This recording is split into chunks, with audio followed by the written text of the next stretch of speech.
muchachos, les decía que un patrón de diseño es un mecanismo que permite resolver ciertas problemáticas en el campo del desarrollo de software.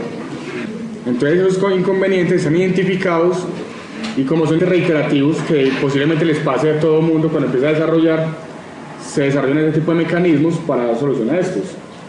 En este momento vamos a ver el patrón modelo vista controlador. Vamos a hacer una pequeña introducción rápida para que ustedes lo apliquen a los proyectos. ¿Y cuál es la problemática que resuelve ese patrón? Resulta que ese patrón está diseñado, está estructurado para resolver el problema común, digamos que de la desorganización de nuestro código. Cuando ustedes están desarrollando, lo que hemos hecho hasta el momento es desarrollar una aplicación o hacer programas, lo hemos hecho sin una estructura fija. Hemos creado un método main, llevamos una clase de procesos y creamos una interfaz gráfica. Y le ponemos el evento del botón y dentro del método del evento del botón hacemos nuestra lógica. ¿Sí? Si nosotros vamos a crear interfaces gráficas y vamos a hacer ese proceso, no deberíamos tener mezclado lógica de programación con la parte de las interfaces gráficas, porque eso a nivel de mantenibilidad del código y a nivel de que si en un futuro tenemos nuestra aplicación y queremos darle una actualización o algo, puede que sea un poquito más complejo, ya que va a ser todo muy, digamos que todo va a estar muy revuelto, ¿sí? Entonces precisamente el patrón modelo vista controlador lo que permite es independizar toda la parte gráfica de la parte de lógica de programación y relacionarla obviamente, porque eso tiene que estar enlazado por medio de un controlador. Sí, en resumen, eso sería lo que hace el patrón modelo vista controlador. Yo acá en mi blog tengo en el índice de contenido varios patrones de diseño, ¿sí? Tengo esta introducción a qué son los patrones de diseño y explico de forma general todo eso que tenemos acá, y después pues, ya están los enlaces a cada tema puntual. Acá está como la explicación y arranca pues explicando que hay diferentes tipos de patrones, que son los creacionales, los estructurales y los de comportamiento. Y iniciamos con el modelo vista controlador, ¿cierto? Entonces ahí dice lo que acabo de mencionar: cuando tenemos código que no es fácilmente controlado o mantenible, debido a que tenemos muchas funcionalidades en una sola clase, y principalmente cuando queremos dar una representación visual, pero al tener todo centralizado no se puede realizar con eficacia. Todo centralizado es la lógica de programación en la parte de las ventanas.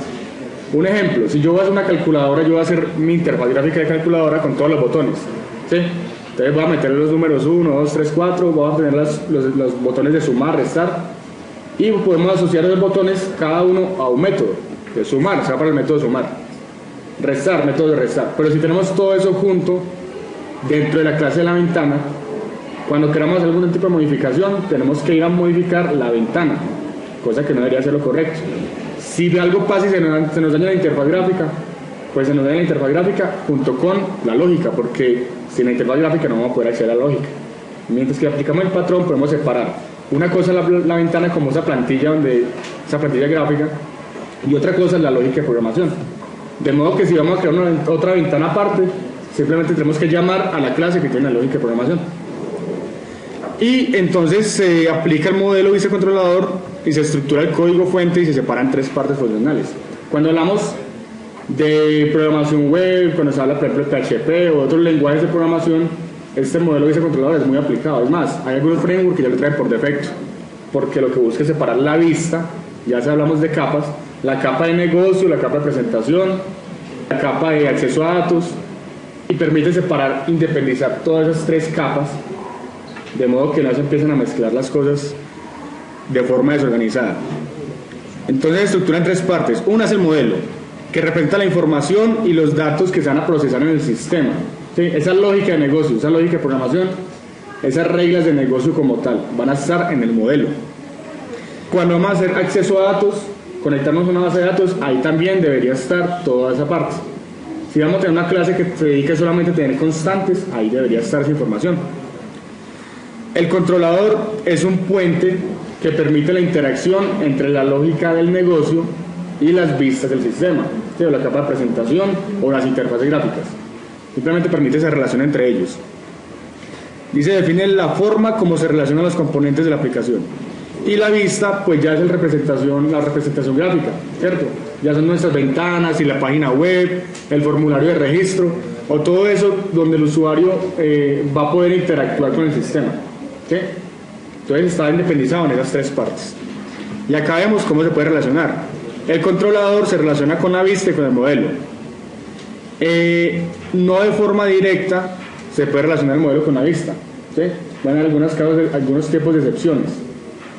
Pero lo común es que ese controlador sea el puente entre esos dos elementos, la vista y la lógica de programación.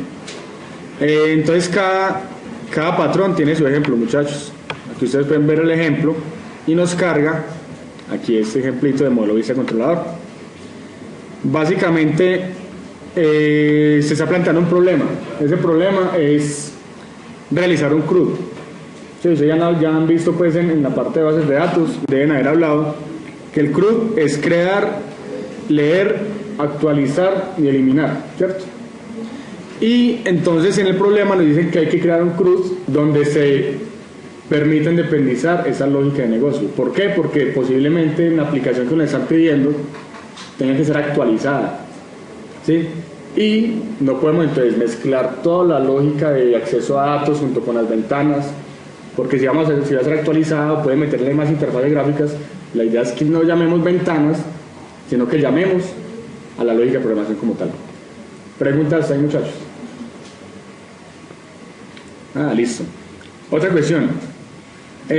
Muchas veces, ustedes saben que cuando nosotros instanciamos una clase, estamos creando un objeto, y si nosotros le decimos new a la misma clase, va a crear un objeto de esa misma clase. Si le volvemos a hacer new, vuelve a crear un objeto de esa misma clase. Entonces, muchachos, con este patrón modelo vista controlador también podemos trabajar nuestro sistema de modo que creemos una sola instancia para nuestras clases de lógica, una sola instancia para nuestras clases ventana y una sola instancia para nuestra clase controlador, evitando así que trabajemos con varias ventanas.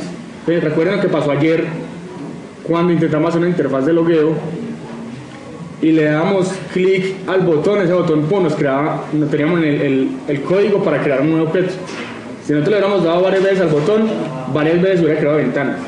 La idea es que no, si creamos una ventana, tengamos una única instancia para esa ventana, porque es que la lógica es esa, que no sea una única ventana para nuestra aplicación, o para nuestra ventana de registro, sea la misma siempre. No tengamos que crear cada vez objetos, porque entonces eso a nivel de optimización va a ser un poquito complicado.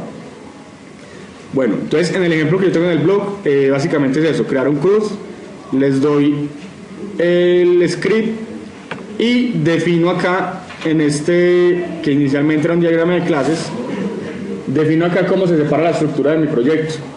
Tengo la vista, tengo el controlador y tengo el modelo. En la vista tengo la ventana de registro, la ventana principal y la ventana buscar. ¿Sí? Para eso nos van a ser útiles los paquetes, para empezar a separar esas clases. Tengo el modelo donde va a estar la lógica, la clase que permite la conexión a la base de datos. Tengo una persona DAO y una persona BO. Esta persona BO básicamente es esa clase persona que va a tener sus métodos set y sus métodos get. Y la persona DAO va a ser esa clase persona donde van a estar los métodos que la persona puede realizar. En este caso, una persona puede ser registrada, puede ser consultada, puede ser actualizada y puede ser eliminada. Y ese que permite conectarse a la base de datos. ¿Sí? Estos que tenemos aquí también hacen parte de dos patrones de diseño. El BO, Valued Object, y el DAO, Data Access Object, que también sería bueno que lo revisen. Y pues lo vamos a trabajar más adelante. Entonces en el modelo pues ya explico la clase lógica para qué sirve, la clase conexión, etc. Y acá están las vistas que van a ser independientes. Listo. El ejemplo lo pueden descargar. Acá está el link de descarga. Y si utilizan NetBeans, pues ya saben que acá hay un video para que lo importen a NetBeans. Preguntas acá, muchachos. Listo, entonces vamos a dejar ahí esta parte para ya arrancar con la parte práctica en Java. Si te gustó este video, te invito a comentar, compartir, darle me gusta, suscribirte. Es simple, gratis y ayudas a que otros lo puedan ver.